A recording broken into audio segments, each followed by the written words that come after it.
Une question de regard intérieur, un yoga de l'Occident, un stoïcisme de l'âge cosmique. Une sagesse noble au sein de l'extrême modernité. Des techniques et une philosophie occidentale de la possession de soi. Le fort sentiment, dans l'homme, de sa dignité et de sa liberté intime et souveraine. Bref, une question de regard intérieur. Quoi? Vous faites tout reposer sur cette pointe d'épingle?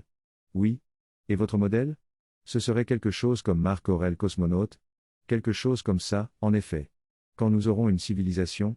Vous convenez que nous ne sommes pas dans une civilisation? Toute civilisation propose un modèle d'être. L'Antiquité a proposé le sage. La chrétienté, le saint et le chevalier.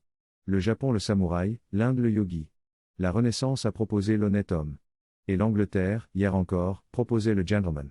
Nous serons une civilisation quand nous aurons, de nouveau, un modèle d'homme à proposer? Vous? Ne vous moquez pas.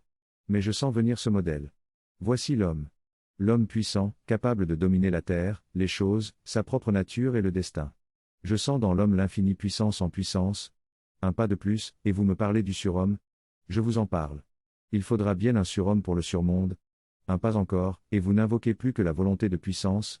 Et oui, je l'invoque. Mais la puissance accomplie, c'est aussi l'accomplissement de la pureté. Et l'accomplissement de l'action, c'est aussi l'accomplissement de détachement. Oh! Là! Là! Par quel tour mirifique faites-vous coïncider la puissance et la sagesse? Par le tour mirifique de la connaissance? Scientifique?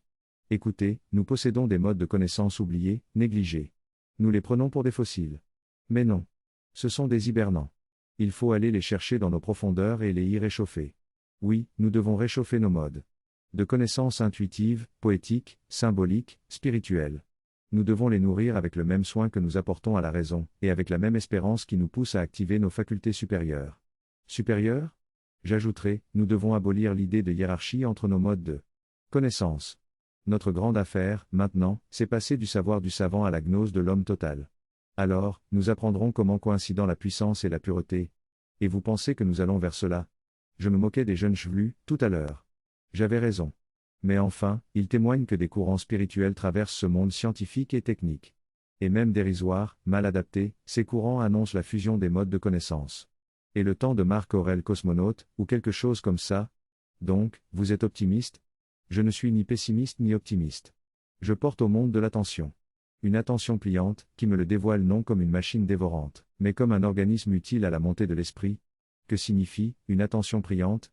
C'est le fond de notre dialogue, une attention qui vient de mon être suprême, de ce grain d'énergie et de lumière qui est en moi et infiniment plus que moi. Quand j'habite tout entier dans mon troisième esprit, je suis ce grain d'énergie et de lumière universelle.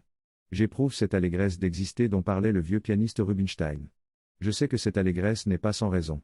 Elle est la joie sans nom de l'esprit qui s'incarne. Et l'incarnation n'est pas terminée. Ni en moi, ni dans l'humanité. Elle se poursuit à travers l'histoire du monde sous les étoiles. Telle est la forge de la création.